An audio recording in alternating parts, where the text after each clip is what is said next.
शिव प्राप्तिर भवेत्। 100 बात की एक बात आप कहिए, हमारे जीवन में हम शिव जी को कैसे प्राप्त कर सके? जो कुछ आप कहेंगे सब कुछ हम करने के लिए तैयार हैं। हम सबको महादेव कैसे मिले? और इसीलिए हम आपको प्रश्न कर रहे हैं कि आप शुद्धात्मा हैं, भगवान महर्षि वेदव्यास जी की कृपा पात्र हैं, आप में बहुत बड़ा ज्ञान है, बहुत कुछ हम सबको मार्गदर्शन कर सकते हैं। आप पवित्र आत्मा, महात्मा आत्मा है, आप श्रेष्ठ हैं, आप तपस्वी हैं, आप साधु हैं, आप त्यागी हैं, वैरागी हैं, सभी पुराणों का अर्थ और सभी पुराणों का सार जानने वाले और सार कहने वाले आप सक्षम हैं। दूसरों के प्रति में ऐसा भाव नहीं प्रकट कर सकते। आपसे हम परिचित हैं, आपसे मुख से बहुत सारी हमने कथा का श्रवण भी किया है, इसलिए आपके प्रति हम इच्छा व्यक्त करते हैं कि हम सबको भगवान महादेव कैसे मिले, हम भगवान शिव जी कैसे मिले, शिव प्राप्तिर भवेत्। ऐसे बहुत कम लोग आपको मिलेंगे जिनकी इच्छा भगवान महादेव को मिलने की है। हमारी किसी की इच्छा नहीं, हम तो धन संपत्ति के पीछे पड़े हैं, हम कोई क्षेत्र में विजय पाना चाहते हैं, हमारे समाज में वाहवाही करना चाहते हैं, हमारा समाज में नाम हो ऐसा हम चाहते हैं, धन मिले, वैभव मिले, पद पदवी मिले, राज मिले, हमारा परिवार सुरक्षित रहे, दिन प्रतिदिन धन की वृद्धि होती रहे, दिन प्रतिदिन जमीन जागीर की वृद्धि होती रहे, ऐसी साधना, ऐसी उपासना हम निरंतर करते रहते हैं। बहुत कम लोग हैं जिनका चित्त भगवान शिव जी को समर्पित हो गया और वो कहे कि मुझे और कुछ भी नहीं चाहिए, मुझे तो शिव जी चाहिए। शिव प्राप्तिर भवे, ये 5वां श्लोक है। क्या भाव प्रकट किया, एकदम सीधी बात कर ली, हमको कुछ नहीं चाहिए, शिव जी चाहिए। महादेव से कुछ नहीं चाहिए, स्वयं महादेव जी चाहिए।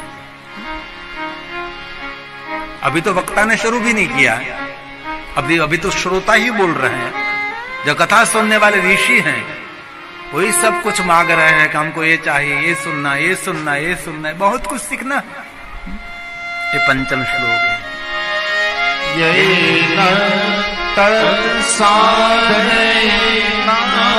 शुद्धात्मा शुद्धात्मा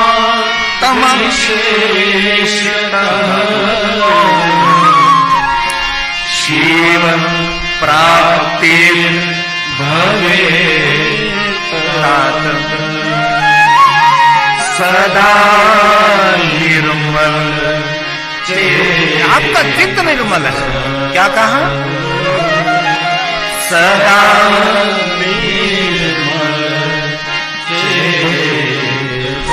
आपका चित्त निर्मल है, इसीलिए हम पूछ रहे हैं। आपका चित्त जो मलिन देखा होता तो आपको नहीं पूछते। आपका चित्त निर्मल है और बहुत कम लोग आपको मिलेगा जिनका चित्त निर्मल है, जिनके मन में कोई मल नहीं। बाकी तो जहां देखो वहां यही है, कोई नहीं कोई मल तो पड़ा ही रहता है। ईगो हट होता है, ये भी मल है। थोड़ा सन में सम्मान नहीं मिला, थोड़ा नाम नहीं मिला, हम सब रोगी हैं। इसीलिए कहा कि सुत पुराण जी आपका चित्त निर्मल है। और महादेव के पास से सबसे बड़ी बात कोई सीखनी है तो शिव जी के जीवन में कहीं उपद्रव नहीं है, उछल कूद नहीं है। शिव जी के जीवन में सादगी है। महादेव के जीवन में एक समर्पण भाव है, उनके भक्तों के प्रति उसका समर्पण रहता है। और महादेव ने स्वयं ने कहा कि मैं किसी का दुख देख सकता हूं लेकिन मेरे भक्तों का दुख मैं नहीं दे सकता, कभी देख नहीं सकता। महादेव स्वयं अपने भक्तों के प्रति इतनी सेवा का भाव रखते हैं। शिव जी के पास से सबसे बड़ी बात कोई सीखनी है तो निर्मल भाव है। और सभी पुराणों का ज्ञाता तो भगवान शिव है। ये शिव महापुराण ग्रंथ भी महादेव ने गाया है। जब शंकर भगवान ने भवानी के आगे महादेव की कथा कही, स्वयं की कथा कही, शिव महापुराण ग्रंथ गाया, तब 12 संहिता और 100 करोड़ श्लोक थे। सभी श्लोक कहां चले गए? क्योंकि जैसे जैसे समय बीतता गया, युग बीतते गए, वैसे वैसे मनुष्य की आयु अल्प होती गई। आयु जैसे अल्प हुई तो पुराणों का भी अल्पीकरण किया गया। 100 करोड़ श्लोक में से 12 संहिता 1 करोड़ श्लोक रहा। 12 संहिता के साथ 1 करोड़ श्लोक में से 1 लाख श्लोक रहे।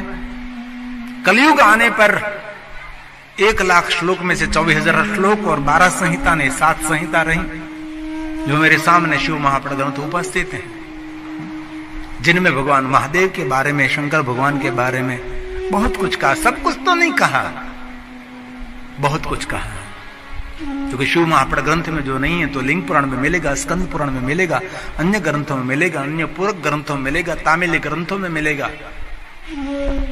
कभी नहीं कह सकते कि महादेव के बारे में सब कुछ शिव महापड़ ग्रंथ में, सब कुछ नहीं, लेकिन बहुत कुछ है।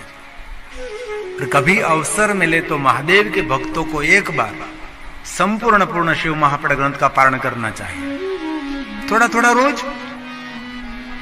एक दिन में क्या पूर्ण करना है?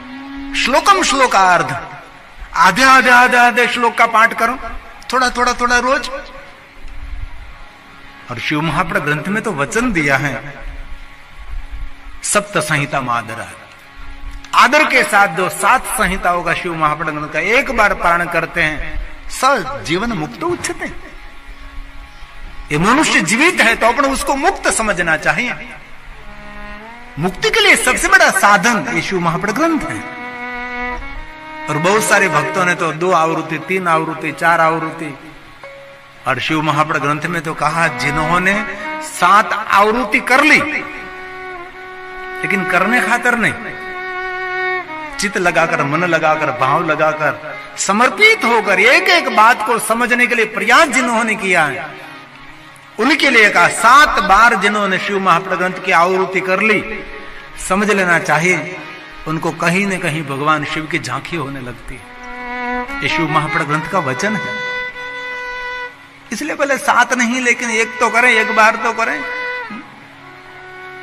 एक दिन में नहीं भाई, थोड़ा थोड़ा रोज। समय अंतर शिव महापड़ ग्रंथ पूर्ण आपका हो जाएगा। तो 5 श्लोकों में बहुत सारे प्रश्न की एक जिज्ञासा प्रकट की है। हम बस बहुत कुछ सुनना चाहते, बहुत कुछ आपके पास से सीखना चाहते हैं, बहुत कुछ श्रवण करना चाहते हैं, लेकिन आपके मुख से महादेव के बारे में जितना हो सके इतना सम्य गुप्त स्तव्य लिंग, जो गुप्त गुप्त भगवान महादेव के बारे में जो कथा रही है वो कहने का प्रयास करें। अब वक्ता बोल रहा है। वक्ता क्या कहते हैं? ये महात्माओं, अब धन्य है। क्यों धन्य है? श्रवण प्रीति ही लालचा। भगवान महादेव की कथा सुनने में जो आपकी प्रीति है, इसलिए आप धन्य हैं। वक्ता श्रोता को धन्यता दे रहा है। क्यों दे रहा है? क्योंकि योग्य श्रोता है, सुनने वाला योग्य हो, श्रवण करने वाला योग्य हो। इसलिए मैं आपके प्रति भाव प्रकट करता हूं। और आप सभी को महात्मा सामान्य तो है नहीं, मुनि शार्दुल सामर्थ्यवान महात्मा है। आप सभी ज्ञानी हैं, आप सभी वैरागी हैं, भगवान के भक्त आप सभी हैं, और कथा सुनने में इतना भाव रखते हैं। फिर आपके समक्ष में भगवान शिव के बारे में कहने का प्रयास करूंगा। अब सूत पुराण जी प्रयाग तीर्थ में भगवान की कथा का प्रारंभ करने जा रहे हैं। धर्म क्षेत्र महाक्षेत्र गंगा कालिंदी संगमे प्रयागे परम पुण्य ब्रह्मलोकस्य वर्तमने। ब्रह्मलोक का ये मार्ग है प्रयाग तीर्थ। सभी सुनने वालों को धन्यता दे रहे हैं। धन्य धन्य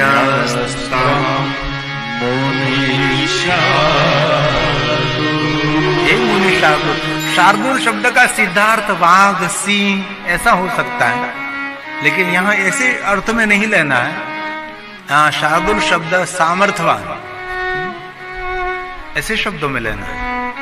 नहीं कहता तो सिंह जो माणा जो भाई वास्तव में के सिंह जो हिंसक न हो ने, पण एक सम्मान शब्द है। अब धन्य इसलिए श्रवण प्रीति ही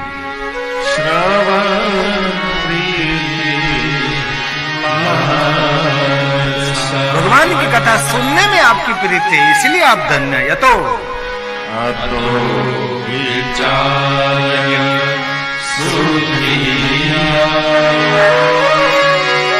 वस्तिं शास्त्रं महोत्तमम्। उत्तम से उत्तम शास्त्र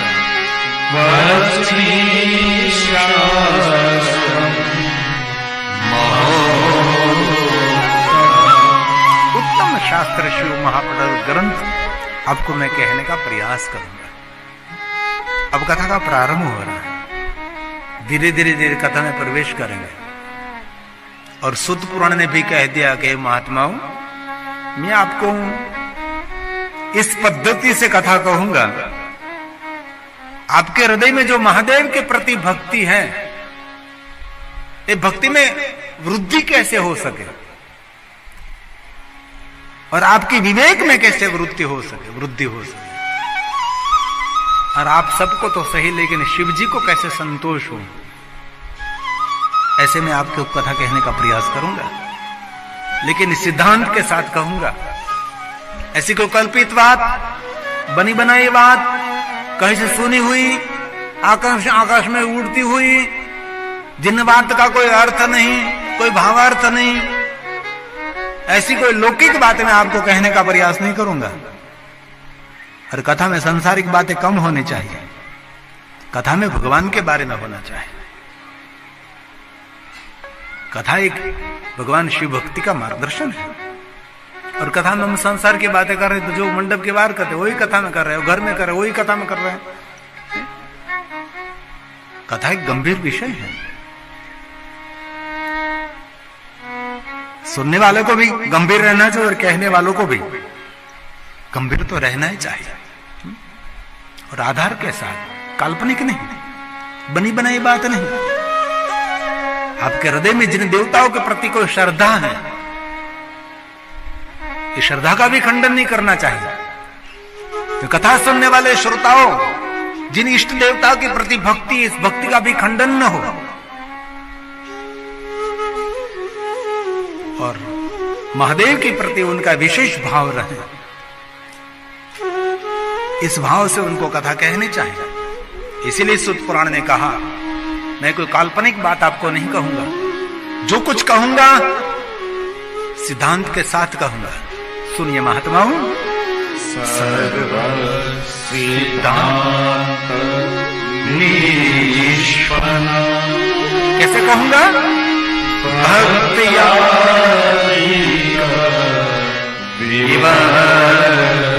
आपके हृदय में जो इष्ट के प्रति भक्ति है, दिन प्रतिदिन भक्ति की वृद्धि होनी चाहिए। आप आज 5 माला कर रहे हैं, तो शाम को घर जाकर मन में लगना चाहिए कि आज तो 10 माला मुझे करनी है। सुबह में आप 10 माला करते तो मन ऐसा बनना चाहिए कि मैं 15 माला करूं, 20 माला करूं। ऐसे भक्ति की वृद्धि होनी चाहिए।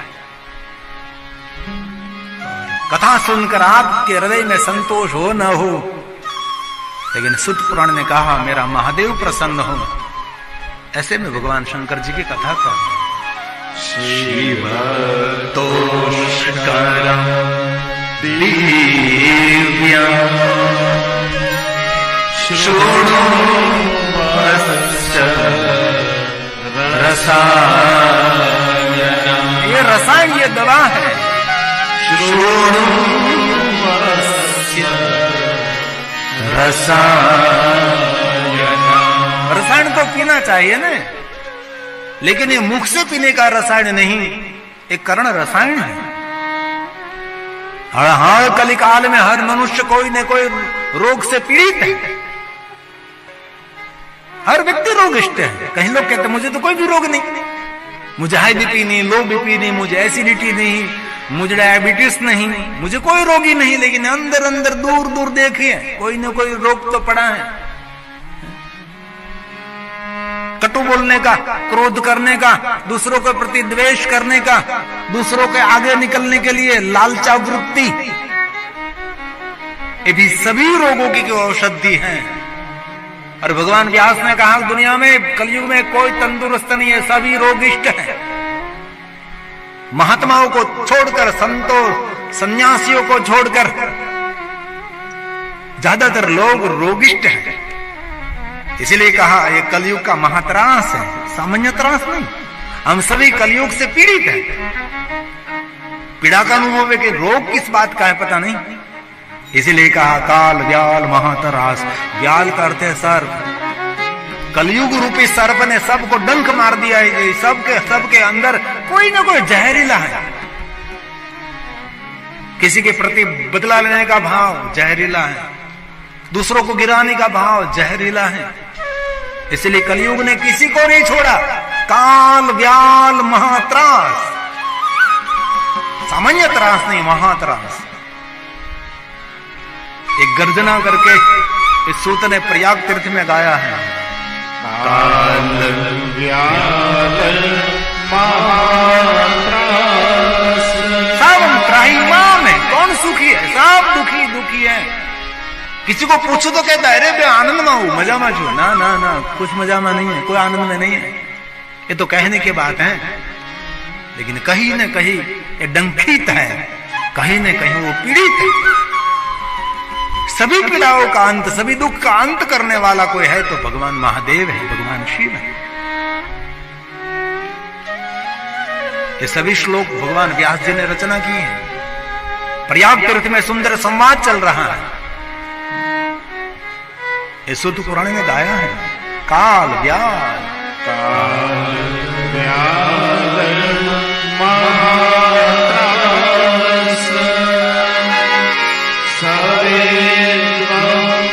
सार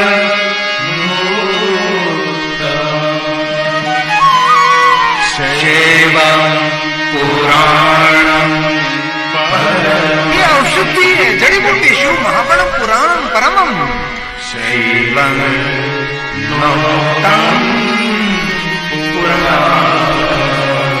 जो महादेव ने गाया, जो शंकर जी ने गाया, शिव भक्तम पुराण होने, ये महात्मा जो स्वयं शिव जी ने गाया, ये औषधि है, ये रोग की दवा है।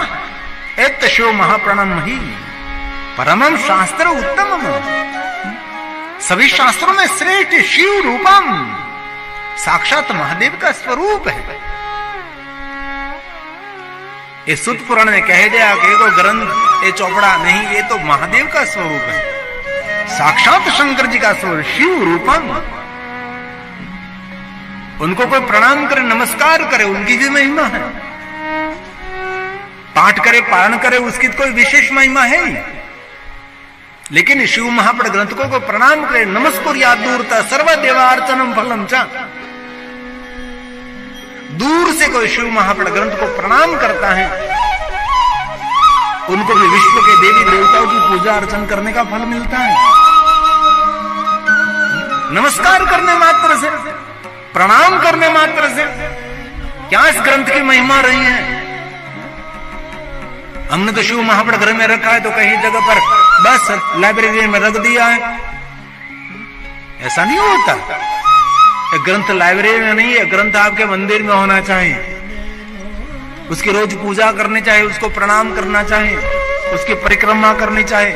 ये साक्षात महादेव का वांग में स्वरूप है, उसका सेवन करना चाहिए, उसका श्रवण करना चाहिए। जो कोई शिव महापण ग्रंथ का पूजन करते दिने दिने अश्वमेधस्य, इस मनुष्य को अश्वमेध यज्ञ का फल मिलता है जो शिव महापण ग्रंथ का पूजन करते हैं। इस ग्रंथ की कोई महानता महिमा है। मैं तो बहुत अल्प शब्दों में, थोड़े शब्दों में कहने का प्रयास करता हूं। बाकी तो 9 दिन शिव महापण ग्रंथ के महात्मा में भी कथा हो सकती है। शिव कथा प्रारंभ ही न हो, सिर्फ महात्मा। इस ग्रंथ का महात्मा क्या है, इस ग्रंथ की गरिमा क्या है, इस ग्रंथ की महिमा क्या है, वो ग्रंथ क्या कहना चाहते हैं, इस ग्रंथ का श्रवण करते क्या मिलता है, जीवन में कैसा परिवर्तन होता है, इस पर 9 दिन कथा हो सकती है, सिर्फ महात्मा की। लेकिन मैं तो थोड़ा थोड़ा कहने के लिए आगे बढ़ रहा हूं, क्योंकि 9 दिन में मुझे बहुत कुछ कहना है। इसलिए भगवान ने कहा है कि जो इस ग्रंथ का श्रवण करेंगे उनको सामान्य यज्ञ नहीं, रासो यज्ञ का पुण्य मिलेगा। बड़े बड़े यज्ञ कोई मनुष्य कर नहीं सकता, जो राजा महाराजा करते थे। ऐसे महान महान यज्ञों का पुण्य, महान महान यज्ञों का फल एक कथा श्रवण मात्रतः। और मैं हृदय से कहता हूं, दुनिया में कोई ऐसा साधन नहीं जो कथा सुनने से मिल रहा है वो अन्य साधन करने से मिलेगा। हमने कहीं ऐसी बात नहीं सुनी, ये पूजा कर लीजिए कथा श्रवण करने का फल मिल जाएगा, ये अनुष्ठान कर लीजिए कथा श्रवण करने का फल मिल जाएगा, ये इतना बड़ा यज्ञ कर लीजिए कथा श्रवण करने का फल मिल जाएगा। ऐसा हमने कहीं महापुरुषों के मुख से नहीं सुना, लेकिन बार बार महापुरुषों के मुख से सुना है कि कथा श्रवण कर लीजिए यज्ञ का फल मिलेगा, कथा श्रवण कर लीजिए तीर्थ यात्रा का फल मिलेगा, कथा श्रवण कर लीजिए सभी दान का फल मिलेगा, कथा सुन लीजिए सभी देवताओं की पूजा मिलेगी, कथा श्रवण कर लीजिए सभी पुण्य का पुण्य मिलेगा। इस कथा श्रवण मात्रतः एक कथा की महिमा है। लेकिन हम लोगों ने कथा को सामान्य बना लिया, कथा को रमुज कहीं लोगों ने बना लिया, कथा को इतनी नीचे बात हमने दिखा दी। जो स्वयं शिव जी निरंतर कथा गाते हैं, अत्र वक्ता महादेवो लगे कहन हरि कथा रसाला, निरंतर भगवान शिव जी कथा गाते हैं। यह भगवान की वाणी, यह महादेव की वाणी। और बार बार कहता हूं मैं मध्यस्थी हूं, मैं एक शिक्षक का काम करता हूं। जो आचार्यों के चरणों में बैठकर मैंने सीखा, मुझे जो याद रहा मेरी बुद्धि अनुसार, महादेव में जो जो कहा वो कहने का प्रयास करेंगे मैं। इसलिए कथा सुनने से क्या मिलेगा, एक श्लोक में बताया, राजसु याद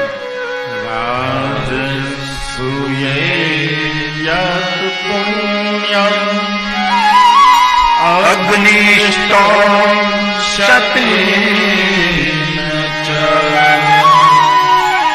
तत्पुण्यं लभते शंभो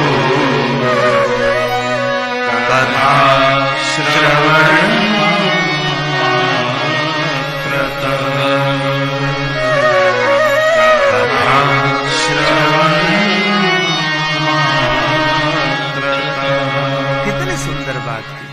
कथा श्रवण मात्र, कथा सुनने मात्र से। और अनुभव तो करिए, एकदम पवित्र होकर मन शिव जी के चरणों में समर्पित करके 9 दिन भक्ति भाव से जो कथा श्रवण करता है, 9वें दिन में उसके जीवन में कुछ बहुत बड़ा परिवर्तन दिखाई देता है। उसका व्यवहार, उसकी वाणी, उसका विचार कुछ अलग सा दिखाई देगा। लेकिन सुनने खातर जो सुन रहा है उनके लिए नहीं, तो बहुत भगवान के चरणों में भक्ति अर्पण करके जो भगवान महादेव की कथा श्रवण करो तो उसके जीवन में कुछ नया दिखाई देगा। क्योंकि कथा श्रवण करने से सब कुछ पुण्य मिलता है। और अंत में तो भगवान ने कह दिया कि जो कथा सुन रहा है और बहुत भाव और गहरी श्रद्धा से सुनेगा वो साक्षात रुद्र स्वरूप कहलाएगा। रुद्र एव न संशयः, इसमें कोई संशय भी नहीं है। कथा कैसे सुननी चाहिए, किस पद्धति से, क्या परंपरा से कीर्तन, शिव महापुरुष ग्रंथ के प्रारंभ में वक्ताओं और श्रोताओं के नियम भी दिखाए हैं। वक्ताओं को कितने नियमों का अनुसरण करना चाहिए, श्रोताओं को कितने नियमों का अनुसरण करना चाहिए, बाद में कथा होती है। कथा ऋषि मुनियों की परंपरा है, कथा हमारे पूर्वजों की परंपरा है, कथा हमारे साधु संत महापुरुषों की परंपरा है, कथा ये देवताओं की परंपरा है और कथा ये भगवान शिव की परंपरा है। ये प्रभु की कथा है। इसलिए जो कथा श्रवण करता है उसके लिए कहा महापुरुषों का मंतव्य है, वो साक्षात रुद्र तुल्य है। कोई भी जाति का, कोई भी ज्ञाति का, कोई भी वर्ण का, कोई भी देश का, कोई भी वेश का, जो मनुष्य महादेव की कथा सुन रहा है, जिनका चित्त भगवान शिव को अर्पण हो गया है, उसको मनुष्य नहीं कहा, उनको साक्षात रुद्र स्वरूप का, रुद्र तुल्य कहा है। अरे मैं नहीं कह रहा, ये भगवान ने गाया है।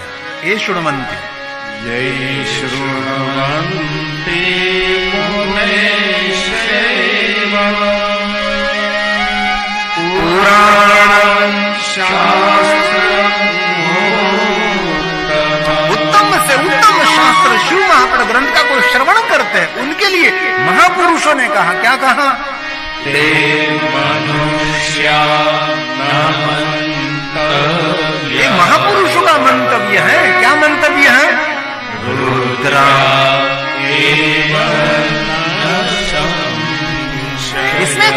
संशय ही नहीं है, ना संशय। कई लोगों के मन में संशय होगा, करे कथा सुनने वाले रुद्र स्वरूप है, ये तो बीड़ी पीता है, ये तो माओ खा रहा है, ये तो तंबाकू खा रहा है, ये रुद्र स्वरूप कैसे? योग्यता है।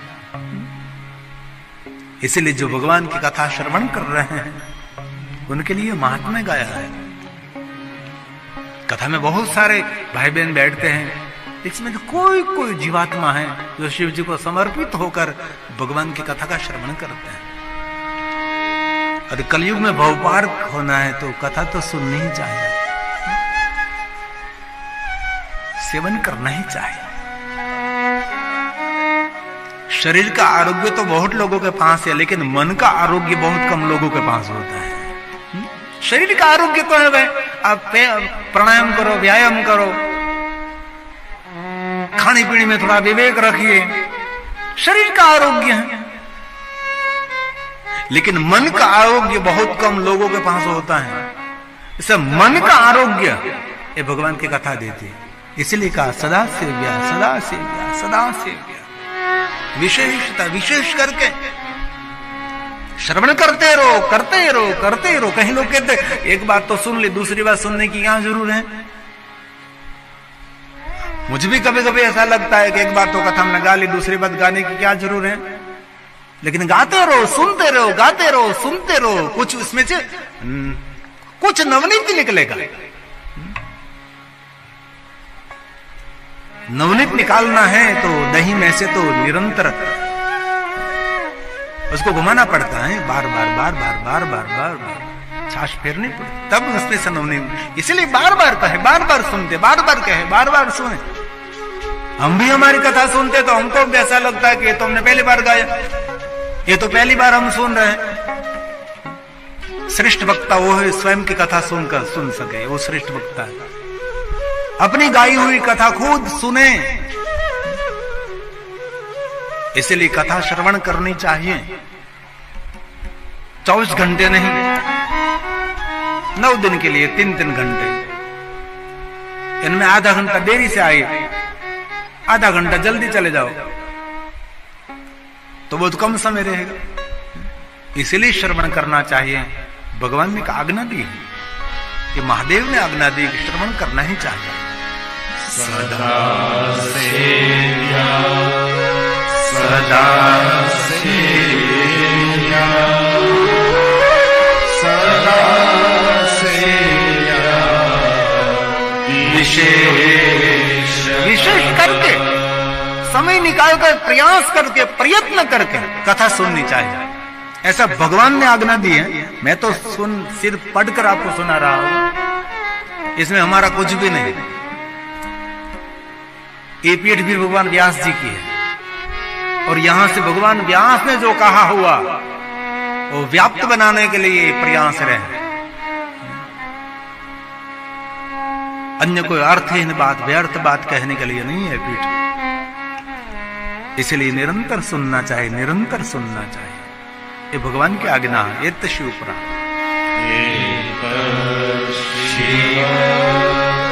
पुराण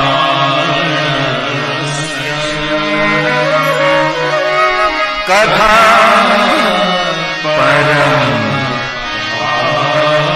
कथा जीवन के पापों में से मुक्ति देती है, पावन करती है।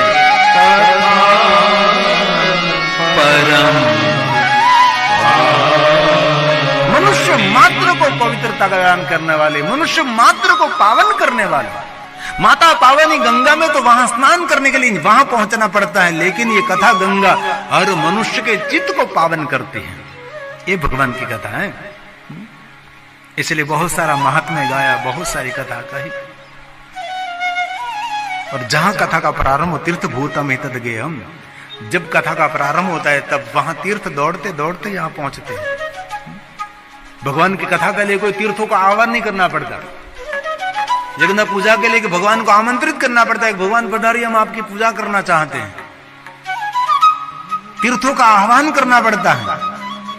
भगवान की पूजा जब मेरे आचार्य कराते थे, तांबा का जल का लोटा, इसमें जल डालकर इसमें सभी तीर्थों का आह्वान करने के बाद इस तीर्थ जल से भगवान का स्नान करते हैं। और भगवान की पूजा के लिए भगवान को भी आमंत्रित करना पड़ता है।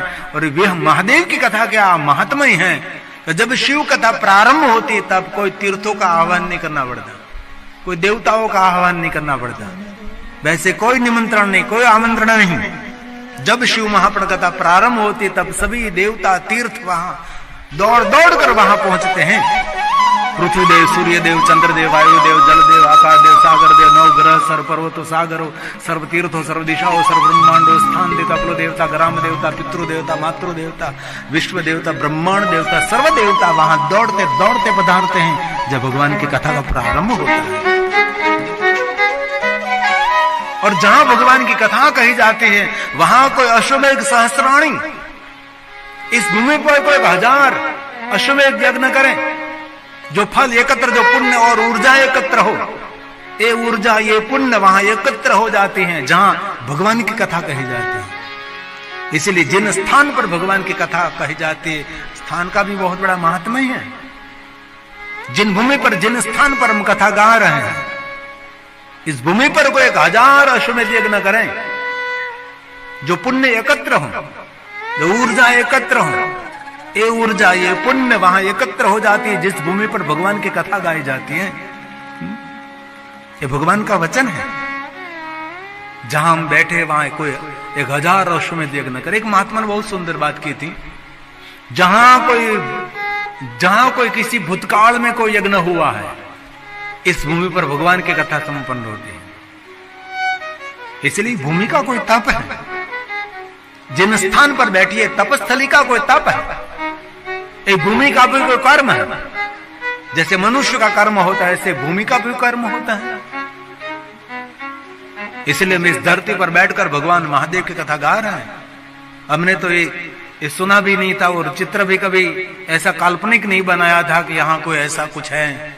और बहुत बार कच्छ में आया लेकिन मुझे किसी ने बताया भी नहीं कि यहाँ गुनेरी गुफा है, यहाँ महात्मा जी तपस्वी गुफा बनाई है। मैं दया पर भी 2010 में मैं पहली बार कच्छ में दया पर आया था। कोटेश्वर महादेव का दर्शन किया, नारायण सरोवर का दर्शन किया हमने, लेकिन ये दया पर से बहुत दूर नहीं, लेकिन किसी ने मुझे कहा नहीं होगा इतनी बड़ी सुंदर तपस्थली है। एक कच्छ धरती कितनी भाग्यवान है, ऐसे तपस्वी पुरुष इस कच्छ की धरा पर हुए हैं। ये धरती कितनी भाग्यवान है।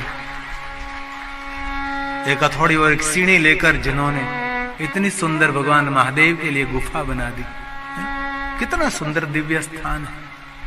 मैंने तो पहली बार देखा, मुझे भी कुछ भी पता नहीं था।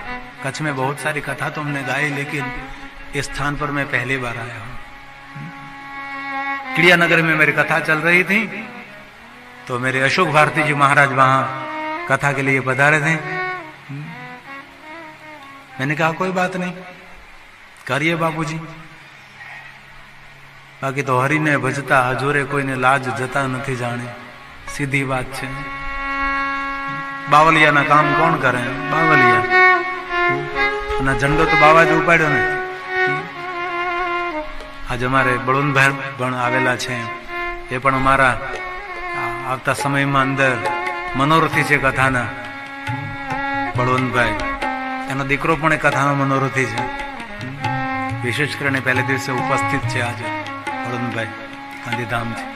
अमारे बाबूभाई आहेर तो मारी साथे होय, जगदीश गिरीजी અને સંપૂર્ણ કથાનો યશ અમારે માનકો સુરેશ ગીરીને મળી રહ્યો છે। અને અહીંના સ્થાનિક દસનામ સમાજના અગ્રણીઓ આ કથામાં જોડાણા છે અને કથા સંપન્ન બની છે। તેથી ભરોસો એક જ, એક પંક્તિ।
अश्वमेघ सहस्राणी वाजपेयी शतानि च।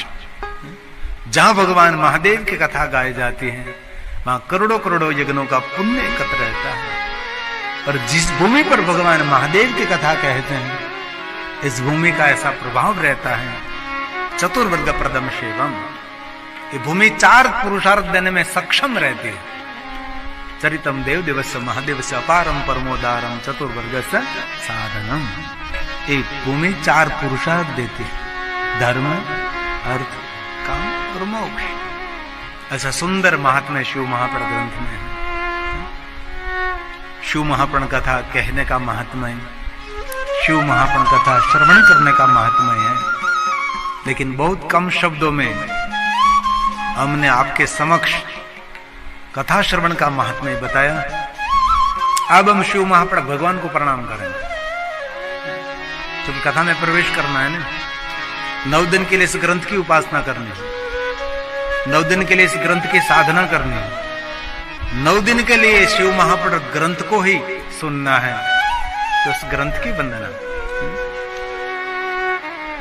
और हमारे शब्दों में नहीं, हम तो भगवान व्यास जी के शब्दों में इस ग्रंथ को प्रणाम करेंगे। क्योंकि प्रारंभ कर रहे हैं, आज पहला दिन है, थोड़ा महात्म्य रहता है, थोड़ा स्वागत भी रहता है, थोड़ी औपचारिकता भी रहती है। हृदय में दीप प्रज्वलित करने के लिए कथा के प्रारंभ में दीप प्रागट्य भी रहता है।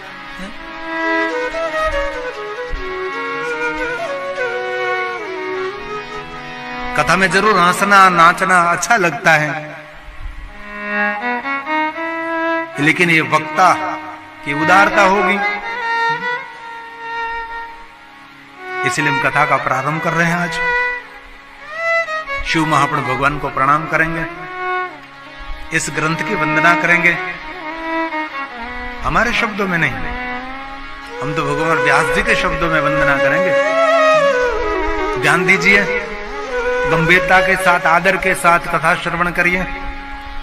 ये वंदना करने के बाद हम थोड़ा सा डाक डमरू कराएंगे, थोड़ा सा कीर्तन करेंगे, बाद में शिव महापुराण भगवान की आरती करेंगे, प्रार्थना करेंगे, प्रणाम करेंगे और जय जयकार करके कथा 6 बजे विराम करेंगे और सबके लिए महाप्रसाद करेंगे। एक कथा का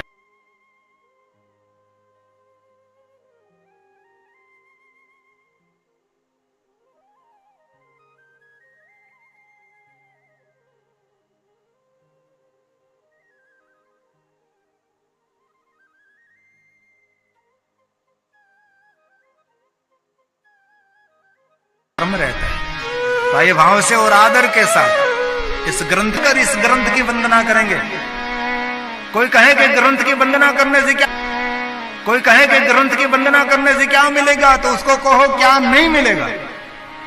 ये कामधेनु व कल्प वृक्ष है, ये चिंतामणि है, जीवन की चिंता को दूर करने वाले, कामनाओं को पूर्ति करने वाले, जीवन की कामना मनोकामना पूर्ण करने वाला ये शिव महापुराण ग्रंथ है। इसलिए मैं अकेला नहीं, हम सब साथ मिलकर इस ग्रंथ की वंदना करेंगे, शिव महापुराण ग्रंथ को प्रणाम करेंगे। और जो कोई मनुष्य शिव महापुराण ग्रंथ की वंदना करके इस कथा का श्रवण करते हैं, फलम वक्तो न शक्नो, कोई कथा श्रवण करते हैं, उस जो कथा सुनने का फल मिलता है, फल का वर्णन स्वयं ब्रह्मा जी भी नहीं कर सकते। अरे स्वयं महादेव ने कहा कि कथा को श्रवण करेंगे उसका फल अनंत रहेगा। एक कथा की महिमा है, इसलिए कोई वार्ता नहीं है। बहुत लोगों ने कथा को वार्ता बना दिया, वार्ता नहीं है, ये व्रत है। इसलिए कथा सुनने वाले श्रोताओं को हम व्रती कहते हैं। जो भाव से और आदर के साथ भगवान की कथा सुनते हैं उनको क्या कहते हैं? उनको व्रती कहा जाता है, क्योंकि सभी व्रतों का फल एक कथा श्रवण करने से मिलता है। दुनिया में जितने व्रत है सभी व्रत हम कभी कर नहीं सकते, संभवे नहीं सर्वथा, कभी नहीं। लेकिन दुनिया का सभी व्रतों का फल जिनको एकत्र करना है कथा श्रवण मात्रता, एक कथा सुनने मात्र से। इसलिए कथा की कोई ऊर्जा होती है, कथा का कोई पुण्य होता है। और कहे तो कथा भगवान का आशीर्वाद है।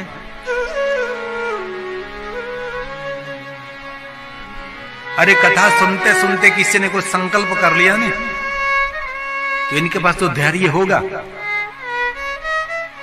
समझ शक्ति होगी, तो अवसर आने पर उनके कार्य संपन्न होते हुए स्वयं देखेगा। ये भगवान की कथा की महिमा है, हमने तो देखा भी है। आज तुम शिव महापट ग्रंथ को प्रणाम करेंगे। अभी कथा का द्वार खुला नहीं है, अभी धीरे धीरे कथा में प्रवेश कर रहे हैं, सिर्फ वंदना कर रहे हैं, शिव महापट ग्रंथ को प्रणाम कर रहे हैं। प्रणाम करने की क्या महिमा है। वंदे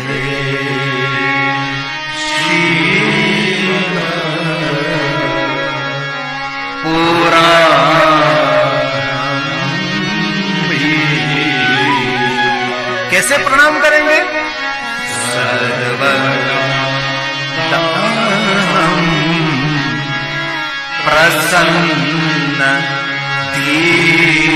प्रसन्न बुद्धि से, प्रसन्नता पूर्वक, संसार की आदि व्याधि उपाधि ताप संताप सबको छोड़कर, यहाँ बिजनेस लेकर नहीं बैठना है, यहाँ दुकान लेकर नहीं बैठना है, यहाँ परिवार लेकर नहीं बैठना है, सारे पोटले को दूर करके शिव जी के ओटले पर बैठना है। इसलिए सर्वदा हम जीवन के सभी दाह करती वृत्ति मनोवृत्ति को छोड़कर मेरी प्रसन्न बुद्धि से परमात्मा आपको समर्पित होकर मैं आपकी कथा का श्रवण करता हूं। और प्रसन्न रहना बुद्धि का विषय है, बुद्धि को शुद्ध करना है तो भगवान की कथा सुननी चाहिए। जिनकी वाणी में ज्यादा ईश्वर का स्मरण रहता है उसकी वाणी में बहुत बड़ा प्रभाव भी रहता है। कोई के ईश्वर का स्मरण करने से क्या मिलेगा? कुछ मिले ना मिले, लेकिन वाणी का प्रभाव मिलता है। ये बगलामुखी देवी वाणी की देवी भी कहलाती है, वाग देवी कहते हैं उनको। ऐसा नहीं कि तांत्रिक लोग ही उनकी साधना करते हैं, उसकी अलग अलग पद्धति से उनकी साधना होती है। सतोगुणी साधना, रजोगुणी साधना, तमोगुणी साधना। बगलामुखी के लिए तो क्या कहे क्या न कहे। स्वयं रावण ने भी बगलामुखी की उपासना की थी। राम सब उपासना तो नहीं कर रहे, लेकिन दर्शन तो करे यज्ञ नारायण का।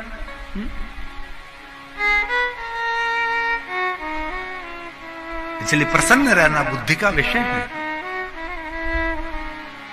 मेरी प्रसन्न बुद्धि से प्रसन्नता पूर्वक भगवान महादेव आपका वांग में स्वरूप शिव महापण भगवान को मैं प्रणाम करता हूं। मनुष्य का सर्वश्रेष्ठ सद्गुण कोई है तो प्रसन्न रहना। सभी स्थिति ठीक है तो प्रसन्न रह सकता है, लेकिन चारों तरफ से कुछ भी ठीक नहीं है तो अभी प्रसन्न रहना वो बहुत कठिन है। कोई अनादर करे, कोई अपमान करे तो भी चेहरे पर प्रसन्नता रहे, सामने शत्रु खड़ा है तो भी चेहरे पर प्रसन्नता रहे, सामने मरण तुल्य बड़ी खाई पड़ी तो भी प्रसन्नता रहे हर हालत में। इसलिए भगवान सब स्वयं शिव ने कहा जो सदैव प्रसन्न रहता है वही मेरा भक्त है। इसलिए वो कहते शिव लहरी। शिव लहरी का अर्थ क्या है? लिखना नहीं। शिव लहरी मतलब शिव लहरी का अर्थ है जिनके हृदय में निरंतर कल्याण का भाव रहता है, जो दूसरों के सुख देखकर जिनकी मन की स्थिति प्रसन्न रहती है उनको शिव लहरी का लिख देते हैं हम शिव लहरी, लेकिन ऐसा तो कुछ है नहीं, चेहरे पर तो आक्रोश भरा है। ये शिव लहरी नहीं। जिनके चेहरे पर प्रसन्नता, जिनके चित्त में शिव जी का नाम का आनंद है, जो शिव को समर्पित है, जिनकी बुद्धि प्रसन्न है, प्रसन्न बुद्धि से प्रवाह भगवान को बचता है, वो शिव लहरी है। इसलिए शिव महापड़ ग्रंथ के प्रारंभ में इस शिव महापड़ ग्रंथ की वंदना है और आपकी तेजस्विता आपके चेहरे से प्रसन्नता से दिखाई देती है। चेहरा प्रसन्न नहीं है, आप कितने ही महान हैं, इस महानता का कोई मूल्य नहीं है।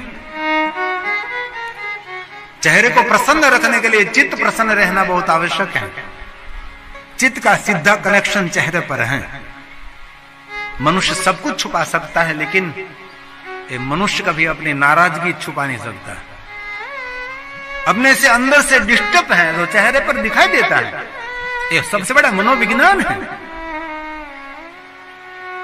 चौपड़ा पढ़ने से मनोविज्ञान नहीं आता, खोपड़ा पढ़ने से मनोविज्ञान सीख सकते हैं आप। लोगों को मिलकर पता लगता है। इसीलिए भगवान व्यास जी ने कहा, ये महादेव आपका ही वांग्मय स्वरूप है, आपकी साक्षात मूर्ति है। और एक बात याद रखिए, आपके घर में जो शिव महापड़ ग्रंथ है ना, तो कोई बुक्स नहीं है, ये कोई चौपड़ी नहीं है, ये साक्षात महादेव है। उनके दर्शन करने मात्र से मनुष्य पाप में से मुक्त हो जाता है। ये शिव महापड़ ग्रंथ की महिमा। तो अब इतना शिव महापड़ ग्रंथ लोकप्रिय बना, लोक भोग्य बना। पहले कोई शिव महापड़ कथा बहुत कम वक्ता गाते थे। यहाँ कच्छ में हमारे दयागिरी बापू आते थे, सुरनगर भावनगर वाले, वो यहाँ शिव कथा गाते थे। बहुत कम वक्ता थे। मैंने 30 साल पहले जब कथा में प्रवेश किया, तब मुझे भी सुनना था। मेरी भी इच्छा थी कोई महादेव की कथा सुनाने वाला मिले। बहुत कम वक्ता थे। और आज अपने स्वयं को भागवताचार्य कहने वाले महादेव की कथा गा रहा है। क्या शिव महापड़ ग्रंथ का उदय हुआ है। और शिव महापड़ ग्रंथ के प्रारंभ में भी है कि कोई मनुष्य शिव महापड़ ग्रंथ का जब उदय करेंगे सब शांत हो जाएगा। ऐसा शिव महापड़ ग्रंथ के प्रारंभ में शिव महापड़ के प्रति भाव प्रकट किया है। लेकिन सही अर्थ में कोई शिव महापड़ ग्रंथ को उजागर करे, कोई प्रकाशित करे इस ग्रंथ को, तब सभी तीर्थ शांत हो जाएंगे, सभी पीठ पिठादि शांत हो जाएंगे, सभी दान दानादि शांत हो जाएंगे, सभी यज्ञ शांत हो जाएंगे। जब सही अर्थ में कोई शिव महापड़ ग्रंथ का उदय करे तब। ऐसा बहुत सारे श्लोक हैं। इसलिए पुनः पुनः आप सबके भाइयों बहनों के मैं भाग्य की सराहना करता हूं कि आप इतने आदर्श के साथ, गंभीरता के साथ जो कथा का श्रवण करते हैं।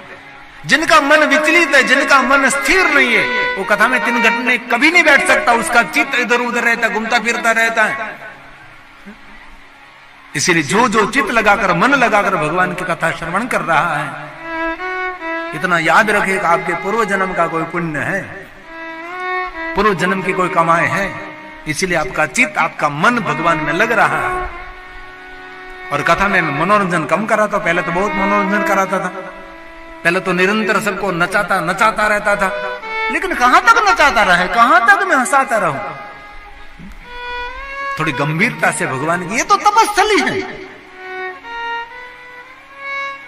उदयनंद गिरि जी महाराज कथा श्रवण करते होंगे और हम सबको आशीर्वाद प्रदान करते होंगे।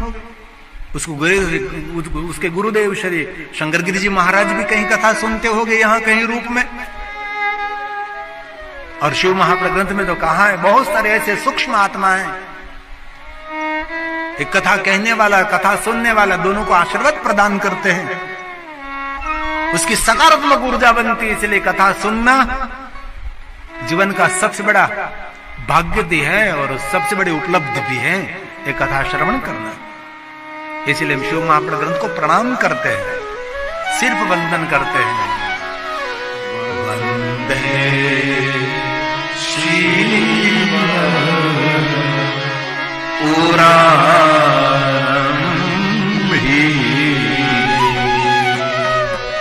सर्वदाहं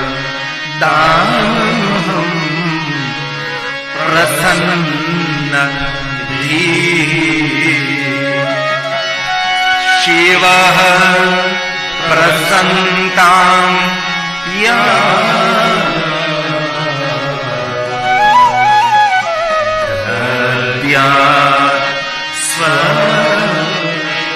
स्वपदयो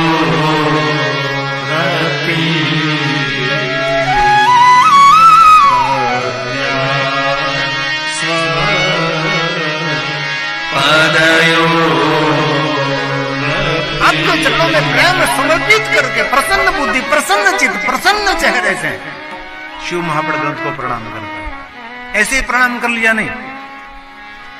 पहले तो कहा कि महादेव का आपके चरणों में मेरा प्रेम समर्पित करते हुए मेरा चित्त मन सब कुछ आपको प्रसन्न समर्पित करते हुए मेरी प्रसन्न बुद्धि से, प्रसन्न चित्त से मैं आपका जो वांगमय स्वरूप शिव महापड़ ग्रंथ है उसको मैं प्रणाम करता हूं। ऐसा भाव प्रकट किया। प्रणाम कैसे करें? अब कथा प्रारंभ हो रही है। फिर सूत पुराण का संबोधन। महाभाग्यवान धन्यस्तम परमार्थ वित्त, जगत हित के लिए, लोक हित के, लोका नाम हित काम्य, जीव मात्र के सुख के लिए हे सूत पुराण जी कथा का प्रारंभ करो। क्योंकि इस महात्माओं में धैर्य कम हुआ, क्योंकि महात्मा महात्मा महात्मा महात्मा, इसलिए हाथ जोड़कर कहता है शुरू करो। बहुत दिनों तक महात्मा गाया, बहुत दिनों तक महात्मा गाया, सब महात्मा के अब तो शुरू करो। इसलिए दूसरी बार है सूत सुत सुत महाभाग,